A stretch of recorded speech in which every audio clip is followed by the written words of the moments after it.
मैं मुकेश कुमार कक्षा 9 के विज्ञान के सभी स्टूडेंट्स का अपने इस YouTube channel Mukesh chemistry lectures पर वेलकम करता हूं। बच्चों, आज के इस लेक्चर से मैं कक्षा 9 की विज्ञान पढ़ाना स्टार्ट कर रहा हूं और आज इस पहले लेक्चर से मैं विज्ञान का चैप्टर नंबर 2 जिसका नाम है क्या हमारे आसपास के पदार्थ शुद्ध है को पढ़ाना स्टार्ट कर रहा हूं। और आज इस लेक्चर में मैं इस चैप्टर के टॉपिक पदार्थ का वर्गीकरण को विस्तार से पढ़ाने, समझाने और उसका नोट्स आपको बनवाने जा रहा हूं। तो बच्चों, आप अपनी कॉपी और पेन के साथ रेडी हो जाइए पदार्थ का वर्गीकरण समझने के लिए और उसका प्यारा सा नोट्स अपनी कॉपी में राइट डाउन करने के लिए। तो बच्चों, स्टार्ट करते हैं इस टॉपिक को जिसका नाम है पदार्थ का वर्गीकरण। बच्चों, विज्ञान के चैप्टर नंबर 1 जिसका नाम है हमारे आसपास के पदार्थ, उसमें आपको पदार्थ की कॉन्सेप्ट समझाई गई है। पदार्थ की कॉन्सेप्ट अच्छे ढंग से आपको समझाई और बताई गई है कि पदार्थ क्या होता है और पदार्थ का भौतिक स्वरूप क्या है। इसके बारे में उस चैप्टर में चर्चा हुई थी। एक बार मैं आपको रिकॉल करा देता हूं कि पदार्थ क्या है। बच्चों, पदार्थ जिसको अंग्रेजी में मैटर कहते हैं, अंग्रेजी में मैटर कहते हैं। आप जूनियर क्लासेस से इसको पढ़ते हुए चले आए हैं। इसमें मुख्य रूप से 2 गुण होते हैं, यानी कि पहला गुण ये स्थान घेरता है। क्या करता है? स्थान घेरता है। और दूसरा महत्वपूर्ण इसका गुण है कि इसमें भार होता है। कोई भी ऐसी वस्तु जो स्थान घेरे और जिसमें भार हो उसको हम पदार्थ कहते हैं। एक इसकी और पहचान मैं आपको बताने जा रहा हूं बच्चों। वो पहचान ये है कि हमारे पास 5 इंद्रियां हैं। प्रत्येक मनुष्य के पास 5 इंद्रियां हैं। कितनी इंद्रियां हैं बच्चों? 5। कौन कौन इंद्रियां हैं? दृष्टि, श्रव्य, गंध, दृष्टि, श्रव्य, गंध, स्वाद, दृष्टि, श्रव्य, गंध, स्वाद और स्पर्श। आप अपने नेत्रों से देखते हैं, कानों से सुनते हैं, नाक से गंध का अनुभव करते हैं, जीभ से स्वाद लेते हैं और त्वचा से आपको स्पर्श का अनुभव होता है। तो ये 5 इंद्रियां सभी के पास हैं, सभी मनुष्यों के पास हैं। और जो पदार्थ होता है उसका इन इंद्रियों में से एक या एक से अधिक इंद्रियों के द्वारा पदार्थ का अनुभव होता है। यानी कि जो पदार्थ होता है वो 5 इंद्रियों में से एक या एक से अधिक के द्वारा जरूर अनुभव किया जाता है। एक और पहचान है बच्चों, जो कुछ आपको अपनी आंखों से दिखाई दे रहा है वो सब पदार्थ है। जो कुछ आपको अपनी आंखों से दिखाई दे रहा है वो सब पदार्थ है। और इसकी जो स्टैंडर्ड डेफिनेशन है वो मैंने आपको स्टार्टिंग में बता रखी है। क्या है? कि पदार्थ वह है जो स्थान घेरता है और जिसमें भार होता है। पदार्थ को 5 इंद्रियों में से एक या एक से अधिक के द्वारा अनुभव किया जाता है। जो कुछ भी हम देख पा रहे हैं वो सब पदार्थ है। तो ये सारी डिस्कशन चैप्टर नंबर 1 जिसका नाम है हमारे आसपास के पदार्थ उसमें हो चुकी है। आज इस लेक्चर में आपको मैं पढ़ाने जा रहा हूं पदार्थ का वर्गीकरण।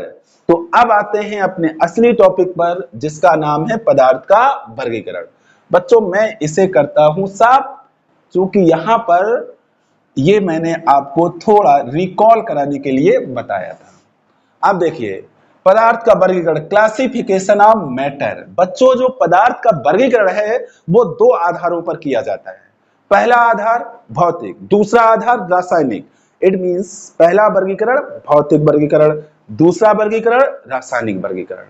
भौतिक वर्गीकरण में पदार्थ मुख्य रूप से 3 प्रकार का होता है: ठोस, द्रव, गैस। और विशेष परिस्थितियों में पदार्थ की 2 अवस्थाएं और प्राप्त हो जाती हैं। कौन कौन सी बच्चों? Number 1 plasma, number 2 Bose-Einstein condensate. तो टोटल जो प्रकार हो जाते हैं भौतिक वर्गीकरण के द्वारा वो हो जाते हैं 5। कौन कौन? ठोस, द्रव, गैस, प्लाज्मा, बोस-आइंस्टीन और कंडेंसेट। तो ये तो बच्चों है इसका भौतिक वर्गीकरण। रासायनिक वर्गीकरण, बच्चों जो पदार्थ का रासायनिक वर्गीकरण होता है वो ये बताता है कि पदार्थ रासायनिक दृष्टि से दो प्रकार का होता है। पहला शुद्ध पदार्थ और दूसरा अशुद्ध पदार्थ। अब बच्चों जो शुद्ध पदार्थ होता है वो दो प्रकार का होता है, पहला तत्व, दूसरा यौगिक। अब बच्चों जो तत्व होते हैं वो तीन प्रकार के होते हैं, धातु, अधातु, उपधातु। और जो बच्चों यौगिक होते हैं वो दो प्रकार के होते हैं, कार्बनिक यौगिक, अकार्बनिक यौगिक। उधर जो मैंने आप अभी छोड़ रखा है अशुद्ध पदार्थ। अशुद्ध पदार्थ बच्चों दो प्रकार का होता है, दो प्रकार का होता है, समांगी मिश्रण और विषमांगी मिश्रण। अशुद्ध पदार्थ को मिश्रण कहते हैं, समांगी मिश्रण और विषमांगी मिश्रण। इस पूरी कहानी को मैं एक फ्लो चार्ट के थ्रू बोर्ड पर आपको समझाने जा रहा हूं, ध्यान से आप समझें। मैंने आपको बताया कि ये जो पदार्थ है इसका वर्गीकरण दो आधार पर किया गया। पहला आधार भौतिक वर्गीकरण और दूसरा आधार बच्चों रासायनिक वर्गीकरण। रासायनिक वर्गीकरण, तो ये दो आधार हैं। अब सबसे पहले भौतिक वर्गीकरण को देखो। मैंने आपको बताया भौतिक वर्गीकरण में नंबर 1 पे आता है ठोस, नंबर 2 पर आता है द्रव, लिक्विड, और नंबर 3 पे आता है गैस। और फिर मैंने दो और अवस्थाएं बताई। ये तो बच्चों जो अवस्थाएं मैं बता रहा हूं ये मुख्य, यही 3 मुख्य अवस्थाएं होती हैं भौतिक वर्गीकरण में। अवस्थाएं कह लो या पदार्थ के प्रकार कह लो। दो और अवस्थाएं मैंने बताई, प्लाज्मा और बोस आइंस्टीन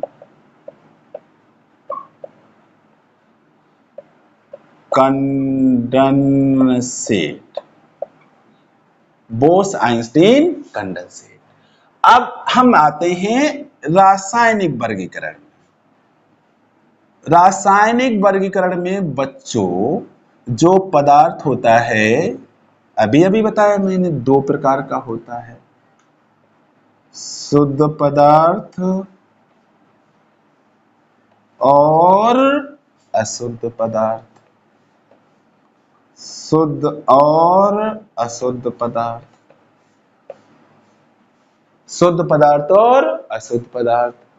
अशुद्ध पदार्थ को ही क्या कहते हैं बच्चों? मिश्रण कहते हैं। अब आ जाइए शुद्ध पदार्थ पर। मैंने आपको बताया कि शुद्ध पदार्थ स्वयं में दो प्रकार का होता है। कौन कौन? तत्व और यौगिक। तत्व और यौगिक। तत्व बच्चों 3 प्रकार के। कौन कौन से 3 प्रकार हैं बच्चों?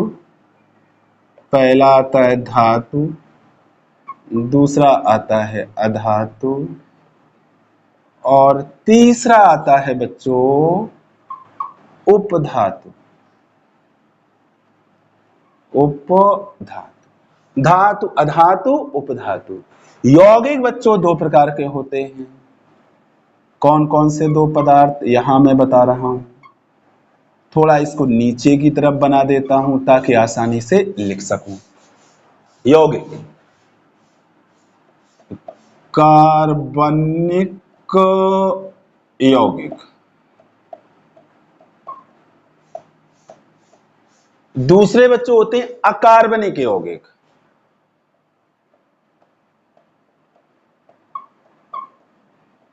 अकार्बनिक यौगिक। अब इधर आ जाते हैं अशुद्ध पदार्थ, जिसको कि मैंने कहा मिश्रण कहते हैं। ये 2 प्रकार का होता है। पहला समांगी मिश्रण और दूसरा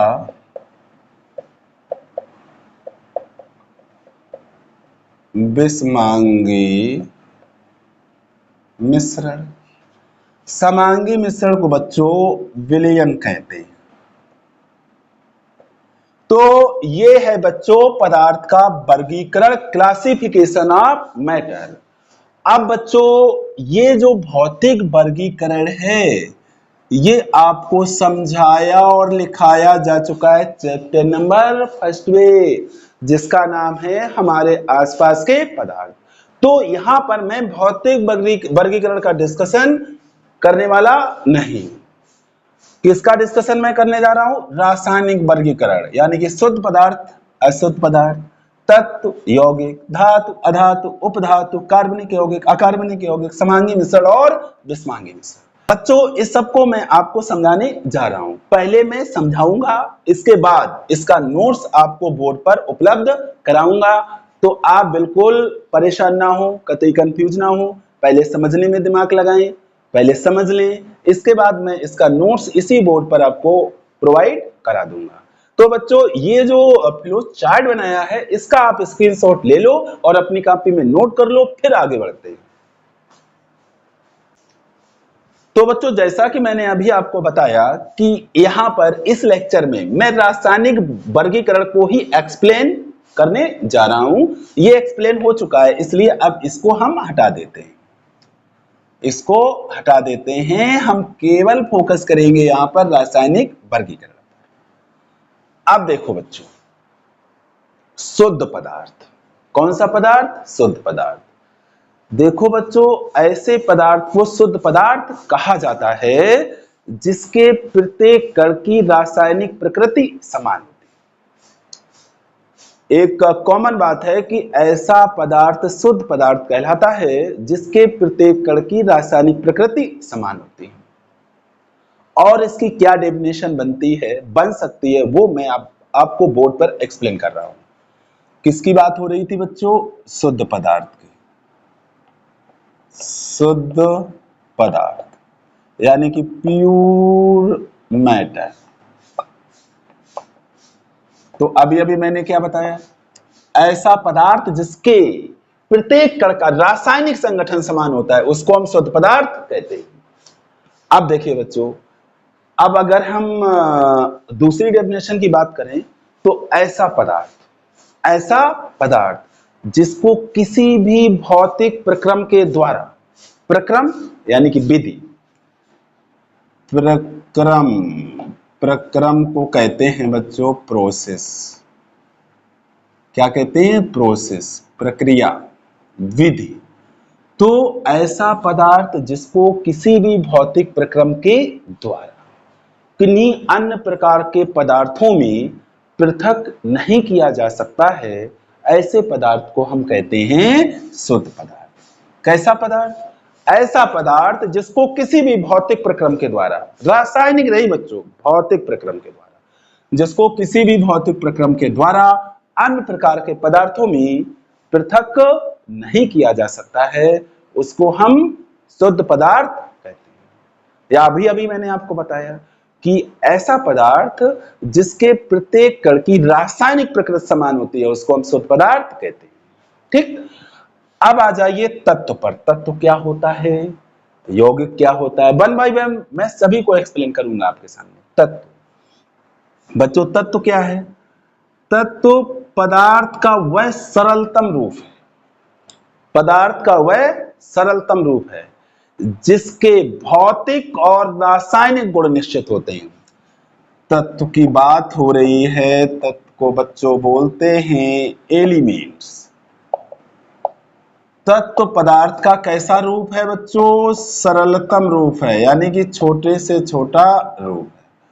तत्व पदार्थ का ऐसा सरलतम रूप है जिसके भौतिक और रासायनिक गुण निश्चित होते हैं और जिसको किसी भी भौतिक या रासायनिक प्रक्रम, अब बच्चों ध्यान देना, यहां पर मैंने रासायनिक प्रक्रम की बात की है, मैंने शुद्ध पदार्थ में रासायनिक प्रक्रम की बात नहीं की थी। जिसको किसी भी भौतिक या रासायनिक प्रक्रम के द्वारा दो या दो से अधिक असमान गुणों वाले पदार्थों में विभाजित नहीं किया जा सकता है।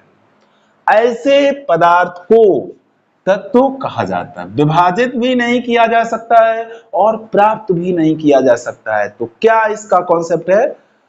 पदार्थ का वह सरलतम रूप जिसके भौतिक और रासायनिक गुण निश्चित होते हैं और जिसे किसी भी भौतिक या रासायनिक प्रक्रम के द्वारा दो या दो से अधिक असमान गुणों वाले पदार्थों में विभाजित नहीं किया जा सकता है और ना ही उनसे प्राप्त किया जा सकता है। ऐसे पदार्थ को हम क्या कहते हैं? तत्व कहते हैं। और बच्चों, जो तत्व होते हैं वो समान परमाणु क्रमांक वाले परमाणुओं से मिलकर बनते हैं। किनसे बनते हैं? समान परमाणु क्रमांक वाले परमाणुओं से मिलकर बनते हैं। तो बच्चों, कौन समान परमाणु क्रमांक वाले परमाणुओं से मिलकर बनता है? तत्व। कक्षा 8 में परमाणु क्रमांक की कॉन्सेप्ट है। अगर आप भूल गए हैं तो मैं आपको याद दिला रहा हूं। देखिए, जो परमाणु होता है उसका एक केंद्रीय भाग होता है जो धनावेशित होता है। बोर की कॉन्सेप्ट बता रहा हूं मैं, बोर का परमाणु मॉडल, और उसके बाहर इस तरह की कक्षाएं होती हैं जिनमें इलेक्ट्रॉन चक्कर लगाता है। आधुनिक परमाणु मॉडल नहीं बता रहा हूं, बोर का परमाणु मॉडल बता रहा हूं। तो परमाणु में 3 मूलकण होते हैं, प्रोटॉन या कहो इलेक्ट्रॉन, प्रोटॉन और न्यूट्रॉन। परमाणु इन्हीं 3 प्रमुख मूलकणों से मिलकर बना होता है। इलेक्ट्रॉन पर ऋणावेश होता है, प्रोटॉन पर धनावेश होता है, न्यूट्रॉन पर कोई आवेश नहीं होता है, वो विद्युत उदासीन होता है। परमाणु के नाभिक पर केवल और केवल धनावेश होता है। इसका मतलब यहाँ इलेक्ट्रॉन का कोई रोल नहीं। नाभिक जो होता है वो प्रोटॉन और न्यूट्रॉन का घर होता है। इलेक्ट्रॉन नाभिक के बाहर ये जो कक्षाएं हैं इनमें बराबर घूमता रहता है। अब बात जब आती है परमाणु क्रमांक की, तो बच्चों परमाणु क्रमांक होता है नाभिक में उपस्थित प्रोटॉनों की संख्या। नाभिक में उपस्थित प्रोटॉनों की संख्या। परमाणु क्रमांक का सिंबल Z होता है और इसका मान होता है नाभिक में उपस्थित प्रोटॉनों की संख्या। बच्चों, जो परमाणु होता है उस पर किसी तरह का कोई आवेश नहीं होता है। परमाणु विद्युत रूप से उदासीन होता है। अब बच्चों, परमाणु के अंदर जो आवेश वाले कण हैं वो 2 ही हैं। कौन कौन? एक इलेक्ट्रॉन है, दूसरा प्रोटॉन है। इलेक्ट्रॉन का आवेश, एक इलेक्ट्रॉन पर 1 यूनिट ऋणावेश होता है और प्रोटॉन पर 1 यूनिट धनावेश होता है। ओवरऑल कोई आवेश परमाणु पर नहीं होता है। तो यहां से आपको समझ में आ रहा होगा, अगर किसी परमाणु में 4 प्रोटॉन है तो 4 ही इलेक्ट्रॉन होने चाहिए, तभी उनके आवेश एक दूसरे से कैंसिल होकर के 0 आपको मिलेगा। नहीं तो अगर प्रोटॉन ज्यादा हो जाएंगे तो प्लस आवेश आ जाएगा, इलेक्ट्रॉन ज्यादा हो जाएंगे तो ऋणावेश आ जाएगा। तो कहने का मतलब है कि जो भी परमाणु होता है उसमें प्रोटॉनों की संख्या हमेशा इलेक्ट्रॉनों की संख्या के बराबर होती है। तो इसका मतलब क्या आया? इसका मतलब ये हुआ कि किसी परमाणु का जितना परमाणु क्रमांक होता है उसमें उतने ही प्रोटॉन होते हैं और उसमें उतने ही इलेक्ट्रॉन। तो मैं समझता हूं परमाणु क्रमांक आपको याद आ गया होगा। फिर भी परमाणु क्रमांक नाभिक में उपस्थित प्रोटॉनों की संख्या के बराबर होता है और परमाणु क्रमांक जितना होता है किसी परमाणु का उसमें उतने ही इलेक्ट्रॉन होते हैं। अब मैं यहाँ ये कह रहा हूं कि जो तत्व होते हैं वो समान परमाणु क्रमांक वाले परमाणुओं से मिलकर बनते हैं। अब बच्चों आगे बढ़ते हैं। अभी तक लगभग 120 तत्वों की खोज हुई है। कितने तत्वों की खोज हुई है? 120 तत्वों की खोज हुई है। इनमें से बच्चों 92 जो तत्व हैं ये प्रकृति में उपलब्ध हैं। प्रकृति में क्या है? उपलब्ध है। 92 तत्व प्रकृति में उपलब्ध हैं। बचे हुए अन्य तत्व कृत्रिम विधियों के द्वारा बनाए गए, यानी कि मानव के द्वारा बनाए गए, यानी कि शेष तत्व 92 के अतिरिक्त जो भी तत्व हैं वो कृत्रिम विधियों के द्वारा बनाए गए हैं या प्राप्त किए गए हैं, बातें की। तो ये था तत्व। अब बच्चों तत्व को विभाजित किया गया 3 भागों में, धातु, अधातु, उपधातु। अब मेरे कहने का मतलब है जो लगभग 120 तत्व ज्ञात हैं, इन्हीं में से धातु भी हैं, इन्हीं में से अधातु भी हैं और इन्हीं में से उपधातु भी हैं। अब बच्चों धातु का आप कॉमन प्रॉपर्टी समझ लो, अधातु की समझ लो, उपधातु की समझ लो। बच्चों जो तत्व धनायन बनाते हैं, क्या बनाते हैं? धनायन। बच्चों आयन दो ही प्रकार के होते हैं, धनायन और ऋणायन। धनायन बच्चों तब बनता है जब कोई परमाणु इलेक्ट्रॉन अपने से बाहर निकालता है। बच्चों जो इलेक्ट्रॉन होता है वो ऋणावेशित कर है, जैसा कि मैंने आपको यहां बताया कि इलेक्ट्रॉन पर -1 आवेश होता है। अगर कोई परमाणु इलेक्ट्रॉन ले रहा है तो आप समझो वो -1 आवेश ले रहा है। कितना आवेश ले रहा है? -1। और अगर कोई परमाणु इलेक्ट्रॉन बाहर निकाल रहा है तो इसका मतलब है कि उसके अंदर से माइनस बाहर निकल रहा है, तो उस पर आवेश आ जाएगा धनात्मक। क्यों धनात्मक आ जाएगा? एक इलेक्ट्रॉन के बाहर निकलने पर एक प्रोटॉन ज्यादा हो जाएगा और एक प्रोटॉन पर आवेश होता है +1, तो ऐसे समझ लो कि उस पर +1 आवेश आ जाएगा। अगर 2 इलेक्ट्रॉन बाहर निकल गए तो उस पर 2+ आवेश आ जाएगा। 2 इलेक्ट्रॉन अगर उसने ले लिए तो उस पर 2- आवेश आ जाएगा। कहने का मतलब है कि जो धनायन बनता है वो तभी बनता है जब परमाणु इलेक्ट्रॉन बाहर निकलता है, ऋणायन तभी बनता है जब परमाणु इलेक्ट्रॉन लेता है। ठीक, इतनी बात आप समझ गए होंगे। तो ऐसे तत्व जो इलेक्ट्रॉन त्याग करके धन आयन बनाते हैं उनको हम धातु कहते हैं, और ऐसे तत्व जो इलेक्ट्रॉन ग्रहण करके ऋण आयन बनाते हैं उनको अधातु कहते हैं। बच्चों आप ध्यान से समझिए, मेरा लेक्चर खत्म होते होते आपको बहुत सारी चीजें मौखिक याद हो जाएंगी। केवल आप अपना दिमाग संतुलित करके बैठे, लिखना तो है ही। मैंने कह भी रखा है कि मैं नोट्स आपको इस बोर्ड पर आपको अवेलेबल करा दूंगा, इसलिए नोट्स की चिंता छोड़ें, केवल समझें। तो धातु क्या है? धातु वे तत्व हैं जो इलेक्ट्रॉन को त्याग करके धनायन बनाते हैं। जैसे बच्चों एक कोई तत्व X है, ये एक इलेक्ट्रॉन बाहर निकाल रहा है, तो बच्चों जब ये परमाणु एक इलेक्ट्रॉन बाहर निकालेगा तो सीधी सी बात है इस पर 1+ आवेश आ जाएगा।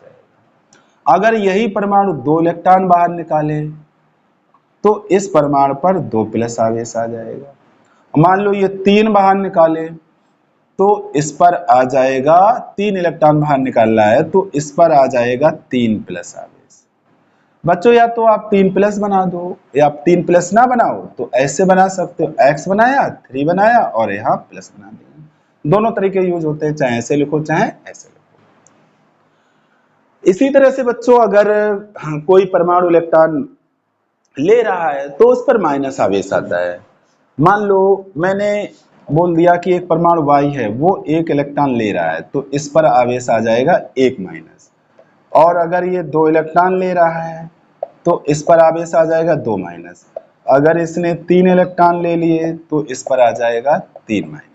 बच्चों कोई परमाणु अधिकतम 3 इलेक्ट्रॉन दे सकता है और इसी तरह से कोई परमाणु अधिकतम 3 इलेक्ट्रॉन ले सकता है। 3 से अधिक ना तो लेगा ना तो देगा।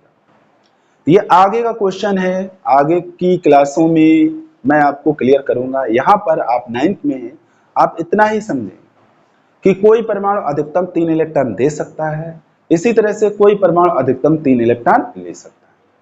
ठीक, तो अब बच्चों आप याद रखो कि ऐसे तत्व जो इलेक्ट्रॉनों को त्याग करके धनायन बनाए वो धातु होते हैं, और ऐसे तत्व जो इलेक्ट्रॉन ग्रहण करके ऋणायन बनाए वो अधातु होते हैं। और बच्चों ऐसे तत्व जिनमें धातु और अधातु दोनों के लक्षण होते हैं उनको उपधातु कहते हैं। क्या कहते हैं? उपधातु। ठीक, क्या क्या मोटा मोटा आपको याद हो ही जाना चाहिए कि ऐसे तत्व जो इलेक्ट्रॉन त्याग करके धनायन बनाते हैं उनको धातु कहते हैं, और ऐसे तत्व जो इलेक्ट्रॉन ग्रहण करके ऋणायन बनाते हैं उनको अधातु कहते हैं। और ऐसे तत्व जिनमें धातु और अधातु दोनों के लक्षण होते हैं उनको उपधातु कहते हैं। बच्चों उपधातुओं की संख्या ज्यादा नहीं है, उपधातुओं की संख्या टोटल 8 है। कितनी है? 8 है। बाद बाकी बचे हुए तत्व या तो धातु हैं या अधातु। ठीक, अब बच्चों इसका स्क्रीनशॉट ले लो, जो पॉइंट आपको लग रहा है कि आपको लिखना चाहिए तो नोट भी कर सकते हैं, नहीं तो मैं इसको साफ कर रहा हूं और आपको धातु अधातु उपधातु के लक्षणों को बताने में जा रहा हूं। ठीक है, देखें। ठीक बच्चों, अब मैं इसका कुछ भाग साफ कर रहा हूं। तो जैसा कि मैं आपको बता रहा हूं कि जो धातु होते हैं वो इलेक्ट्रॉन त्याग करके धनायन बनाते हैं, जो अधातु होते हैं वो इलेक्ट्रॉन ग्रहण करके ऋणायन बनाते हैं। ठीक, अब देखो बच्चों, जैसे सोडियम धातु है, सोडियम, अब आपको बता ही दूं मैं, सोडियम का परमाणु क्रमांक होता है 11। तो सोडियम के पास टोटल इलेक्ट्रॉन हुए 11। सोडियम का परमाणु क्रमांक 11, इसलिए सोडियम के पास हुए टोटल इलेक्ट्रॉन 11। बच्चों इलेक्ट्रॉनिक विन्यास एक कॉन्सेप्ट है। इलेक्ट्रॉनिक विन्यास का मतलब होता है कि परमाणु के कोषों में इलेक्ट्रॉनों की व्यवस्था करना। परमाणु के जो कोष होते हैं यानी कि जो कक्षाएं होती हैं जिनमें इलेक्ट्रॉन गति करते हैं, उन कक्षाओं में इलेक्ट्रॉनों को व्यवस्थित करने की प्रक्रिया को उसका इलेक्ट्रॉनिक विन्यास कहते हैं। देखो, जैसे ये परमाणु का नाभिक है और इसके आसपास ये कक्षाएं, ये क्या हैं? आसपास कक्षाएं। ये इस तरह से क्या हैं? कक्षाएं। देखो बच्चों, एक साइंटिस्ट थे बोहर, क्या नाम था? बोहर। इन्होंने ये कॉन्सेप्ट दिया था परमाणु का। उन्होंने कहा था कि जो नाभिक के पास वाली कक्षा है उसको के कहते हैं, उसके बाद वाली को एल, उसके बाद वाली को एम, उसके बाद वाली को एन और उसके बाद वाली को एन। उसने कहा था कि जो वृत्तीय कक्षाएं होती हैं जिनको स्थायी कक्षाएं या कोष कहते हैं, क्या कहते हैं? कोष। इनको अंग्रेजी वर्णमाला के बड़े अक्षरों के L M N O P इत्यादि से प्रदर्शित करती हैं, या संख्याओं 1 2 3 4 5 से प्रदर्शित करते हैं। और इन्होंने इन कोषों में किसी कोष में कितने इलेक्ट्रॉन रह सकते हैं, इसके लिए इन्होंने क्या किया था, एक साइंटिस्ट इनके साथ और मिल गए थे, बरी। तो बोहर तो ये थे ही, एक साइंटिस्ट आ गए थे बरी। इन्होंने मिलकर के कुछ नियम बनाए थे जिनके अनुसार किस कोष में कितने अधिकतम इलेक्ट्रॉन हो सकते हैं और किस तरह से हम कोषों में इलेक्ट्रॉनों की व्यवस्था रखें। इसके लिए इन्होंने कुछ नियम बना दिए थे और उन्हीं नियमों के आधार पर जितने भी परमाणु हैं उन सभी के इलेक्ट्रॉनिक विन्यास आसानी से बन जाते हैं। अब बच्चों ये तो आगे का क्वेश्चन है, आगे वाली क्लास में आप पढ़ेंगे। तो मैं आपको बता दूं मोटा मोटा के कोष में अधिकतम 2 इलेक्ट्रॉन रह सकते हैं। अधिकतम कितने रह सकते हैं? 2। और एल में अधिकतम 8 रह सकते हैं, एम में अधिकतम 18 रह सकते हैं, एन में अधिकतम 32 रह सकते हैं। एक फार्मूला होता है कि किसी भी कोष में अधिकतम जो इलेक्ट्रॉन रह सकते हैं वो 2n², जहां n बच्चों होती है कोष की क्रम संख्या, n होती है कोष की क्रम संख्या। अब इसको बच्चों ऐसे आप समझो, जैसे मैं कहूं कि के कोष में कितने इलेक्ट्रॉन रहेंगे, तो के कोष के लिए आप ध्यान से समझना, के कोष के लिए इसकी क्रम संख्या कितनी है? 1। तो 2n² का जो मान आएगा 2n की जगह 1, तो 1 का वर्ग कितना हो गया?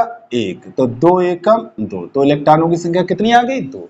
इसी तरह से जब आप l कोष करेंगे तो l कोष की क्रम संख्या 2 होती है। तो यहाँ 2 रखेंगे, 2 का वर्ग करेंगे, 2 दूनी 4, 4 दूनी 8। तो इस रूल से आप किसी कोष में अधिकतम कितने इलेक्ट्रॉन रह सकते हैं ये आसानी से निकाल सकते हैं।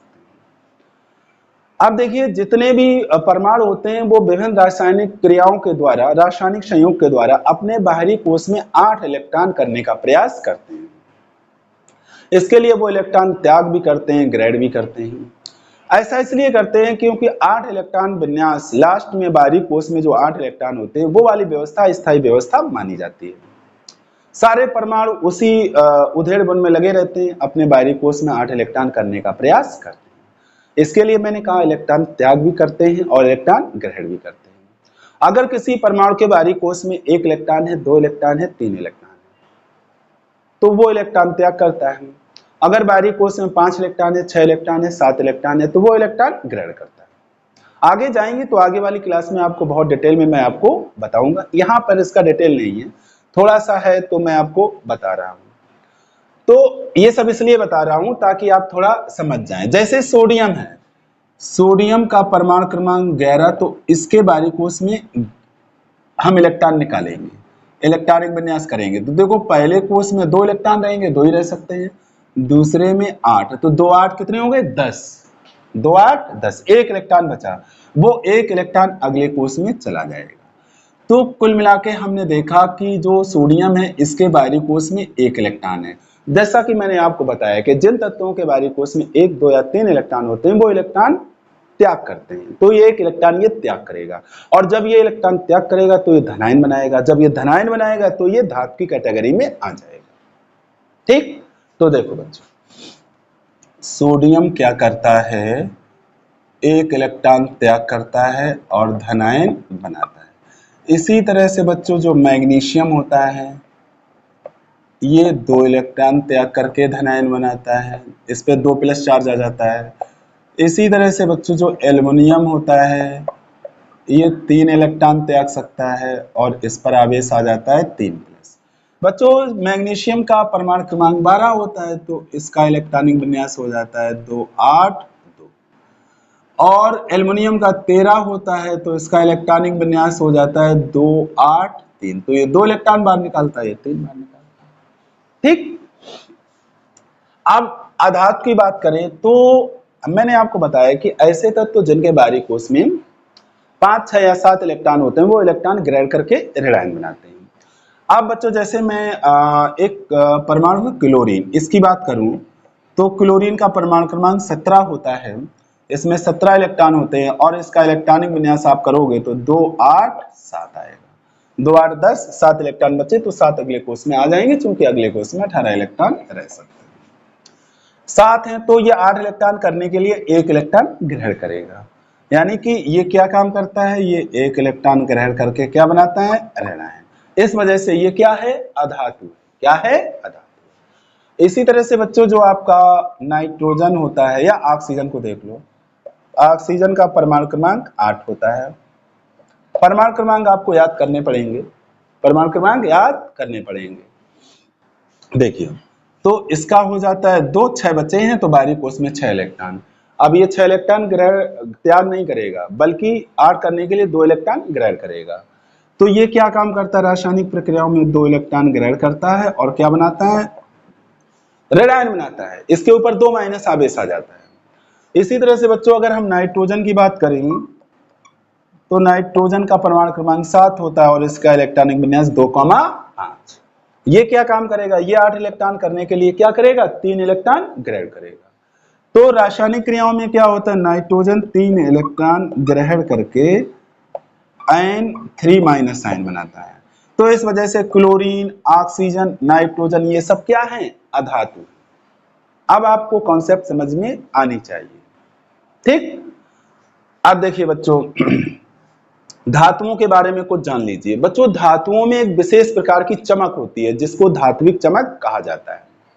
दूसरी बात, अगर धातु की कोई छड़ आप ले और उसके एक सिरे को आप गर्म करें तो आप देखेंगे कुछ समय पश्चात जो दूसरा सिरा आप अपने हाथ से पकड़े हुए हैं वो भी गर्म हो जाता है।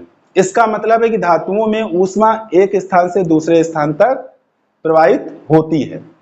इसको बच्चों कहते हैं कि धातु जो है वो ऊष्मा की सुचालक है।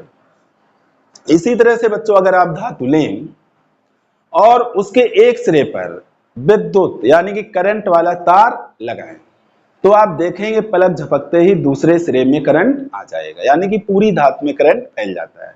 इसका मतलब है कि धातु में विद्युत की भी सुचालक होती है। कहने का मतलब है कि धातु में ऊष्मा और विद्युत की सुचालक होती है।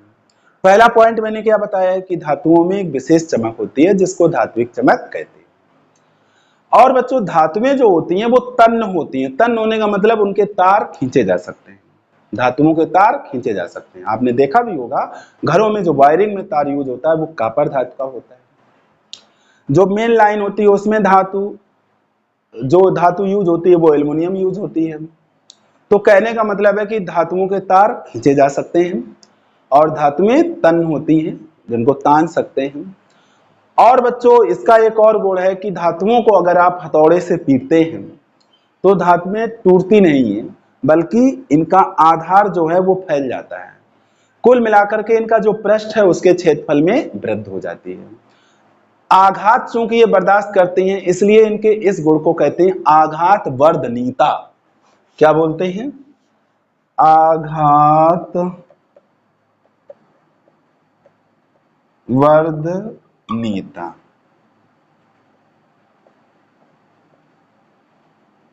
कहने का मतलब है जो धातुएं हैं वो आघात वर्धनीय होती हैं। तो अभी अभी मैंने क्या बताया कि धातुओं में एक विशेष चमक होती है जिसको धात्विक चमक कहते हैं। दूसरी बात हमने बताई कि जो धातुएं हैं वो ऊष्मा और विद्युत की सुचालक होती हैं। तीसरी बात की धातुएं तन्य होती हैं, इनके तार खींचे जा सकते हैं। चौथी बात धातुएं आघात वर्धनीय होती हैं, यानी कि हथौड़े से पीटने पर ये टूटती नहीं है बल्कि इनके पृष्ठीय क्षेत्रफल में वृद्धि हो जाती है। तो ये धातुओं के बच्चों लक्षण हैं, गुण हैं। आप गुण भी कह सकते हैं, लक्षण भी कह सकते हैं, विशेषताएं भी कह सकते हैं। अगर बच्चों इन्हीं लक्षणों को हम बदल दें, रिवर्स कर दें, तो सारे लक्षण आ जाते हैं अधातुओं के। जैसे बच्चों मैंने कहा कि धातुओं में एक विशेष चमक होती है जिसको धात्विक चमक कहते हैं। हम यहां बोलेंगे अधातुओं में कोई विशेष चमक नहीं होती। दूसरा कि धातुएं विद्युत और ऊष्मा की सुचालक होती है। यहां आ जाएंगे, यहां बोलेंगे अधातु में ऊष्मा और विद्युत की कुचालक होती है। तीसरी बात मैंने बताई थी कि धातु में तन्य होती हैं, इनके तार खींचे जा सकते हैं। तो बच्चों अधातु में तन्य नहीं होती हैं, कहने का मतलब इनके तार नहीं खींच सकते। चौथी बात कि धातु में आघात वर्धनीय होती है, यानी कि आघात करने पर ये टूटती नहीं है बल्कि इनके पृष्ठीय क्षेत्रफल में वृद्धि होती है। तो बच्चों अधातु में जो होती हैं वो आघात वर्धनीय नहीं होती हैं बल्कि भंगुर होती हैं। एक शब्द है भंगुर,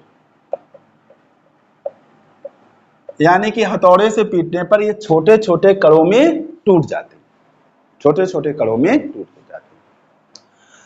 अब बच्चों कुछ और इनके बारे में स्पेशल जानकारी है जिसको मैं आपको बताने जा रहा हूं। आप चाहो तो इसका स्क्रीनशॉट लेके कुछ बातें नोट कर सकते हो, फिर मैं आगे आपको बताना स्टार्ट कर रहा हूं। तो बच्चों अब आगे बढ़ते हैं। धातु की मैं बात कर रहा था, अधातु की बात कर रहा था। तो धातु के बारे में देखिए, धातु मेटल्स, और इधर में अधातु की बात कर रहा था, नॉन मेटल्स, अधातुओं की बात कर रहा था।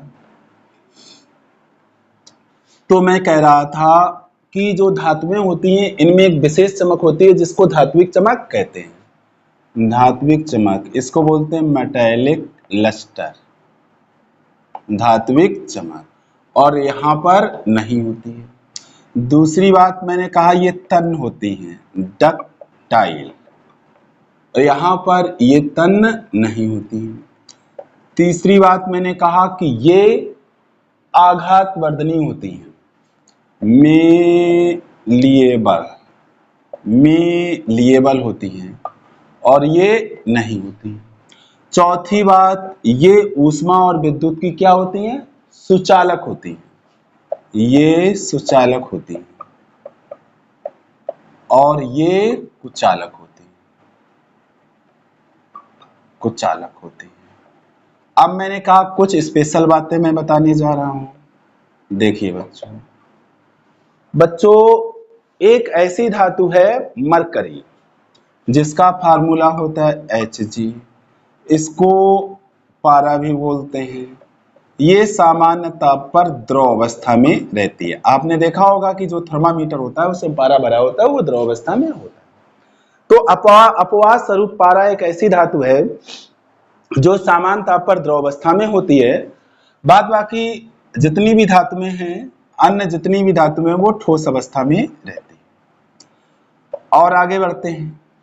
बच्चों जो गोल्ड है, गोल्ड का फार्मूला AU और सिल्वर का फार्मूला AG। गोल्ड और चांदी, सोना और चांदी सबसे ज्यादा तन्य होती हैं। कैसी होती हैं? तन्य होती हैं। आप विश्वास नहीं करेंगे कि 1 ग्राम सोने से 2 किलोमीटर लंबा तार खींचा जा सकता है। 1 ग्राम सोने से, आप कल्पना करो 1 ग्राम कितनी कम मात्रा होती है, और इससे 2 किलोमीटर लंबा तार खींचा जा सकता है।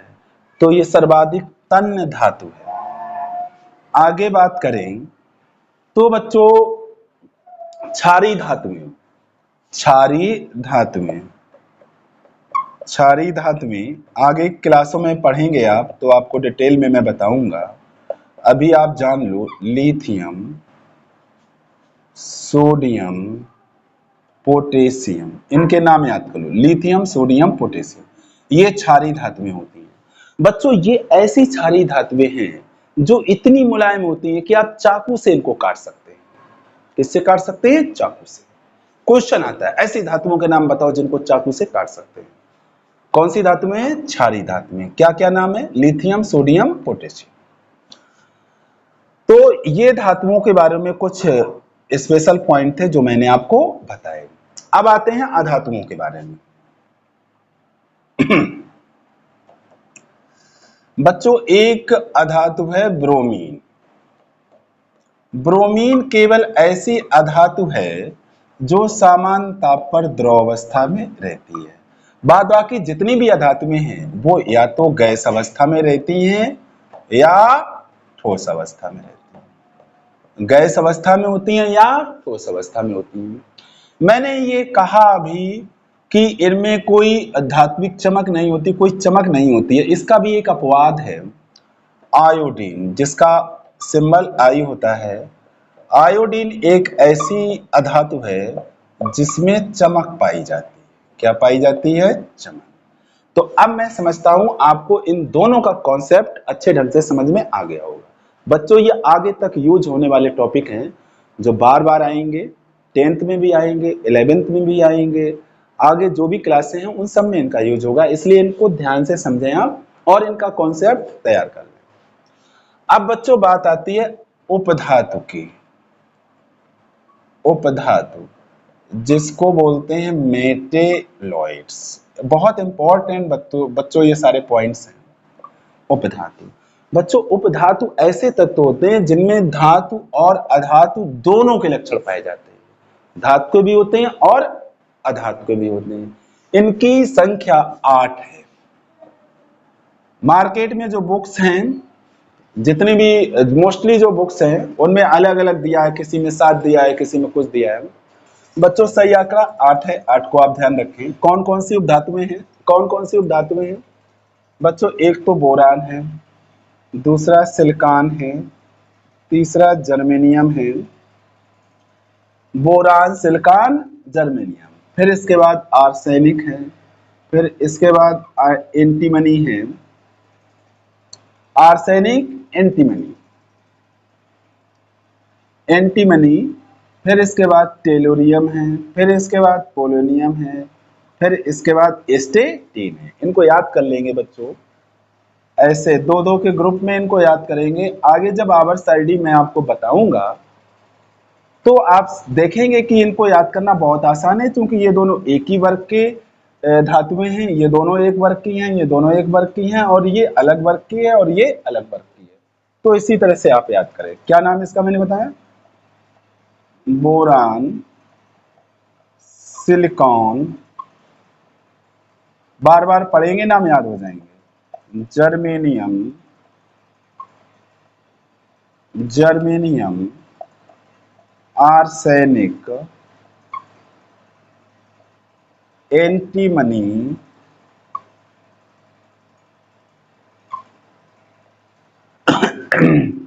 सॉरी, ये टेलुरियम, टेलुरियम, ये पोलोनियम, और ये एस्टेटीन। एस्टेटीन, ये 8 उपधातु हैं। तो यहां से तत्व का जो डिटेल था वो समाप्त हुआ। अब बच्चों इसमें जो पॉइंट आप चाहो नोट कर लो, नहीं तो अभी बोर्ड पर मैं ला रहा हूं तब आप नोट कर लीजिएगा। अब बच्चों आते हैं यौगिक पर, इसे साफ करते हैं। तो बच्चों अब आपको समझाते हैं यौगिक। यौगिक क्या है? इसको बच्चों बोलते हैं कंपाउंड्स।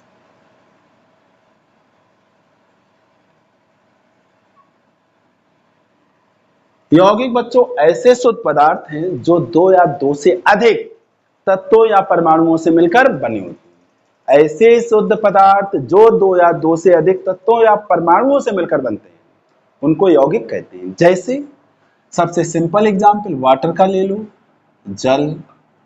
जल का सूत्र क्या होता है? H2। अब इसको ध्यान से देखो, यहां पर हाइड्रोजन परमाणु कितने हैं? 2 हैं। H2O में हाइड्रोजन परमाणु 2 हैं, ऑक्सीजन परमाणु 1 है। तो आपने देखा कि H2O में 2 हाइड्रोजन परमाणु है और 1 ऑक्सीजन परमाणु है। मैंने क्या कहा? 2 या 2 से अधिक तत्वों या परमाणुओं से मिलकर बने होते हैं। तो ये तो 3 परमाणुओं से मिलकर बना है, इसका मतलब H2O एक यौगिक है। इसी तरह से नमक। नमक का सूत्र क्या होता है? NaCl। इसमें बच्चों देखो एक सोडियम परमाणु है, एक क्लोरीन परमाणु है। ये 2 परमाणुओं से मिलकर बना है, इसलिए ये भी यौगिक है। अगर मैं बात करूं H2SO4 की, ये सल्फ्यूरिक अम्ल है। क्या है बच्चों? सल्फ्यूरिक अम्ल। तो यहां आप देखो इसमें 2 हाइड्रोजन परमाणु है, 1 सल्फर परमाणु है और 4 ऑक्सीजन परमाणु है, तो ये भी यौगिक है। तो अब आप समझ गए होंगे। अब आगे आते हैं कार्बनिक यौगिकों पर। क्या है? यौगिक 2 प्रकार के होते हैं। क्या बताया था मैंने? कार्बनिक यौगिक। तो जब आप इसको पढ़ते हैं, इसका नाम लेते हैं, इसको बच्चों बोलते हैं ऑर्गेनिक कंपाउंड्स। Organic compounds. तो जब इसका नाम लेते हैं तो कार्बन आता है आपके उच्चारण में, तो इसका मतलब है कि कार्बन से मिलकर बने होते हैं। तो इनकी सिंपल सी डेफिनेशन है, कार्बन के यौगिकों को कार्बनिक यौगिक कहते हैं। कार्बन का सिंबल क्या होता है? C। तो कार्बन के यौगिक कार्बनिक यौगिक कहलाते हैं। अब आगे आ जाते हैं अकार्बनिक यौगिक। अकार्बनिक यौगिक इनको बोलते हैं बच्चों इनऑर्गेनिक कंपाउंड्स। देखो बच्चों इसका मतलब है आ मीन्स नहीं, कार्बनिक मीन्स कार्बनिक। जो कार्बनिक यौगिक नहीं है वो अकार्बनिक यौगिक है। कहने का मतलब है कि कार्बनिक यौगिकों को छोड़ करके अन्य सभी यौगिक अकार्बनिक यौगिक कहलाते हैं। तो यौगिक क्या है, कितने प्रकार का होता है, अब आपको मैं समझता हूं समझ में आ गया होगा। अब आते हैं बच्चों अशुद्ध पदार्थ पर, जिसको मैंने कहा था मिश्रण। क्या कहा था? मिश्रण, मिक्सचर। तो ये तो बच्चों अशुद्ध पदार्थ है। तो बच्चों ये बनता कैसे है? 2 या 2 से अधिक पदार्थों को, चाहे वो तत्व हो या यौगिक हो, 2 या 2 से अधिक पदार्थों को किसी भी अनुपात में मिला देने से प्राप्त पदार्थ को मिश्रण कहते हैं या अशुद्ध पदार्थ कहते हैं। यानी कि 2 या 2 से अधिक, 2 या 2 से अधिक। मान लो आपने बालू ली और बालू में मिला दिया नमक, तो इसमें 2 पदार्थ हैं, तो इससे जो पदार्थ मिलेगा वो क्या कहलाएगा? मिश्रण। मान लो आपने इसमें चीनी भी मिला दी, तब भी इसको हम क्या कहेंगे? मिश्रण। मैंने क्या कहा? 2 या 2 से अधिक पदार्थों को किसी भी अनुपात में मिला देने से प्राप्त पदार्थ को हम मिश्रण कहते हैं। मिश्रण के जो बच्चों गुण होते हैं वो उसके अवयवों के गुण होते हैं। अवयव क्या होते हैं बच्चों? कोई मिश्रण जिन पदार्थों से मिलकर बना होता है उन पदार्थों को उस मिश्रण के अवयव कहते हैं। अवयव। तो यहां बच्चों जैसे कि बालू है, बालू अवयव है, नमक भी अवयव है, चीनी भी अवयव है। ठीक। अब बच्चों मैंने कहा ये 2 प्रकार के होते हैं, समांगी और बिस्मांगी। इसको बोलते हैं बच्चों होमोजीनियस मिक्सचर। बच्चों ऐसा मिश्रण जिसके प्रत्येक भाग का संगठन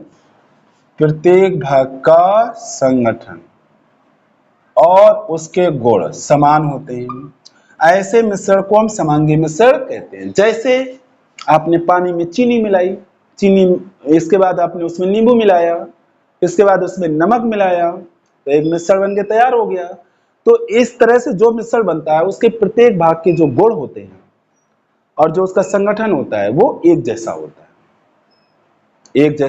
है। तो ऐसे मिश्रण को हम कहते हैं समांगी मिश्रण। और बच्चों समांगी मिश्रण को ही विलयन कहा जाता है। इसके विपरीत मान लो आपने पानी लिया, पानी में बालू डाल दी, क्या डाल दी? बालू। इसके बाद उसमें मिट्टी डाल दी, तो ये सब क्या है? इससे आपको समांगी मिश्रण मिलेगा? बिल्कुल नहीं मिलेगा, क्योंकि बालू पानी में जल में घुलती नहीं है और मिट्टी भी जल में नहीं घुलती है। तो इस तरह से जो हमें मिश्रण मिलेगा उसके प्रत्येक भाग के गुण और संगठन समान नहीं होगा। ऐसे मिश्रण को हम कहते हैं विषमांगी मिश्रण। जैसे मान लो आपने एक बर्तन में ये ले लिया पानी, वाटर ले लिया, इसके बाद आपने इसमें मिला दिया तेल। तो आप देखते हैं जब ऐसा मिक्सचर आप करते हैं तो आप देखते हैं कि ऑयल की लेयर अलग रहती है और वाटर की लेयर अलग रहती है, दोनों की परतें अलग अलग रहती हैं, यानी कि दोनों एक दूसरे में मिक्स नहीं होते, यानी कि समांगी मिश्रण हमको नहीं मिलता है। प्रत्येक भाग का संगठन और उसके गुण समान नहीं होते। तो ये थे समांगी और विषमांगी मिश्रण। अब मैं समझता हूं आपको पदार्थ का वर्गीकरण अच्छे ढंग से समझ में आ चुका होगा। अब बच्चों इसका नोट्स मैं आपको प्रोवाइड कराने जा रहा हूं। देखिए बोर्ड पर बच्चों मैंने नोट्स राइट डाउन कर दिया है, एक बार मैं इसको रीड किए दे रहा हूं, फिर आप स्क्रीनशॉट लेके इसे नोट कर लेंगे। शुद्ध पदार्थ, प्योर मैटर, किसी पदार्थ के शुद्ध होने का अर्थ है कि उस पदार्थ के सभी कण समान रासायनिक प्रकृति के हैं। वह पदार्थ जिसको किसी भी भौतिक प्रक्रम द्वारा किन्हीं अन्य प्रकार के पदार्थों में पृथक नहीं किया जा सकता है शुद्ध पदार्थ कहलाता है।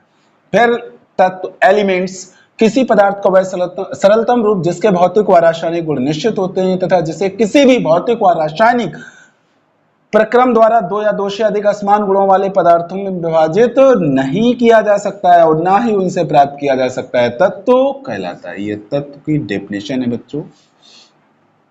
फिर तत्व समान परमाणु क्रमांक वाले परमाणुओं से बने होते हैं। वर्तमान में लगभग 120 तत्व ज्ञात हैं, जिनमें से 92 तत्व प्रकृति में उपलब्ध हैं, जबकि शेष तत्व कृत्रिम विधियों द्वारा प्राप्त किए गए हैं। इसके बाद धातु, वे तत्व जो इलेक्ट्रॉन त्याग कर धनायन बनाते हैं धातु कहलाते हैं। ये मैंने एग्जाम्पल्स दिए हुए हैं सोडियम, मैग्नीशियम और एल्युमिनियम धातुओं के समान गुण। इनमें एक विशेष चमक होती है जिसे धात्विक चमक, मेटेलिक लस्टर कहते हैं। धात्विक चमक को बच्चों मेटेलिक लस्टर कहते हैं इंग्लिश में। ये तन को कहते हैं डक्टाइल। ये तन होती हैं अर्थात इनके तार खींचे जा सकते हैं। इसका स्क्रीनशॉट लेके इसे नोट करो, फिर आगे मैं राइट डाउन कर रहा हूं। अब आगे बच्चों देखिए, तीसरी प्रॉपर्टी है धातुओं की, ये आघात वर्धनी, मेलिएबल होती हैं, अर्थात इनको हथौड़े से पीटने पर ये टूटती नहीं बल्कि इनके पृष्ठीय क्षेत्रफल में वृद्धि होती है। चौथी प्रॉपर्टी, ये ऊष्मा व विद्युत की सुचालक होती हैं। अब इसके बारे में कुछ स्पेशल पॉइंट थे, वो देखिए। नंबर फर्स्ट, सोना, एयू व चांदी, एजी सबसे अधिक आघातवर्ध धातुएं हैं। सेकंड पॉइंट, 1 ग्राम सोने से 2 किलोमीटर तक लंबा तार बनाया जा सकता है। नंबर थर्ड, मरकरी एचजी या पारा एक ऐसी धातु है जो सामान्यता पर द्रव अवस्था में रहती है। नंबर 4, क्षारीय धातुएं लिथियम, सोडियम, पोटेशियम इतनी अधिक मुलायम होती हैं कि इनको चाकू से काटा जा सकता है। इसके बाद अधातु, नॉन मेटल्स, वे तत्व जो इलेक्ट्रॉन ग्रहण कर ऋणायन बनाते हैं अधातु कहलाते हैं। जैसे ये एग्जांपल्स मैंने दिए, क्लोरीन, ऑक्सीजन, नाइट्रोजन का। अधातुओं के सामान्य गुण, इनमें कोई विशेष चमक नहीं होती है, ये तन नहीं होती हैं अर्थात इनसे तार नहीं खींचे जा सकते हैं, ये आघात वर्धनी ना होकर भंगुर, ब्रिटल होती हैं अर्थात ये हथौड़े से पीटने पर छोटे छोटे कणों में टूट जाते हैं। नंबर 4, ये ऊष्मा व विद्युत की कुचालक होती हैं। स्पेशल पॉइंट है ब्रोमीन, Br एक ऐसी अधातु है जो सामान्य ताप पर द्रव अवस्था में रहती है आयोडीन अधातु होते हुए भी चमकीली होती है। अब बच्चों इसका लीजिए आप स्क्रीनशॉट और कॉपी में करिए नोट। अब बच्चों आगे देखिए, उपधातु मेटेलोइड सुबह तत्व जिनमें धातु व अधातु दोनों के लक्षण होते हैं उपधातु कहलाते हैं। उपधातु कहलाते हैं। उपधातुओं की संख्या 8 है जो निम्न है: boron B, silicon S I, germanium G, arsenic A S, antimony S B, tellurium T E, polonium P O, astatine A T. यौगिक कंपाउंड भी शुद्ध पदार्थ जो दो या दो से अधिक तत्वों या परमाणुओं से मिलकर बनते हैं यौगिक कहलाते हैं। जैसे जल H2O यौगिक है क्योंकि यह 2 हाइड्रोजन परमाणुओं व 1 ऑक्सीजन परमाणु से बना। कार्बनिक यौगिक ऑर्गेनिक कंपाउंड्स, कार्बन के यौगिकों को कार्बनिक यौगिक कहते हैं। अकार्बनिक यौगिक इनऑर्गेनिक कंपाउंड्स, कार्बनिक यौगिकों के अतिरिक्त अन्य सभी यौगिक अकार्बनिक यौगिक कहलाते हैं। मिक्सचर मिश्रण, दो या दो से अधिक पदार्थों, तत्वों या यौगिकों को किसी भी अनुपात में मिलाने पर प्राप्त पदार्थ मिश्रण कहलाता है। मिश्रण के गुण उसके अवयवों के गुण होते हैं। जैसे वायु, वायु क्या होता है? ऑक्सीजन, नाइट्रोजन, कार्बन डाइऑक्साइड इत्यादि गैसों का मिश्रण होता है। आयोडीन नमक NaCl और Na का मिक्सचर होता है।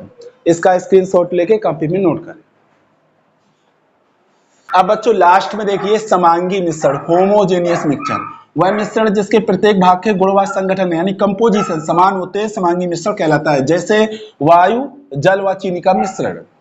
विषमांगी मिश्रण हेटेरोजीनियस मिक्सचर, वह मिश्रण जिसके प्रत्येक भाग के गुण व संगठन समान नहीं होते विषमांगी मिश्रण कहलाता है। जैसे जल व बालू का मिश्रण, जल व तेल का मिश्रण। अब आप इसका स्क्रीनशॉट लेते हुए नोट करें। तो बच्चों अब इस लेक्चर वीडियो को यहीं पे समाप्त करते हैं। अगर लेक्चर वीडियो आपको समझ में आया है तो इसे लाइक और शेयर जरूर कर दें, और अगर अभी तक आपने चैनल सब्सक्राइब नहीं किया तो सब्सक्राइब जरूर कर लें, क्योंकि इस चैनल पर अब मैं साइंस के लेक्चर वीडियो रेगुलर अपलोड करूंगा। Thank you so much.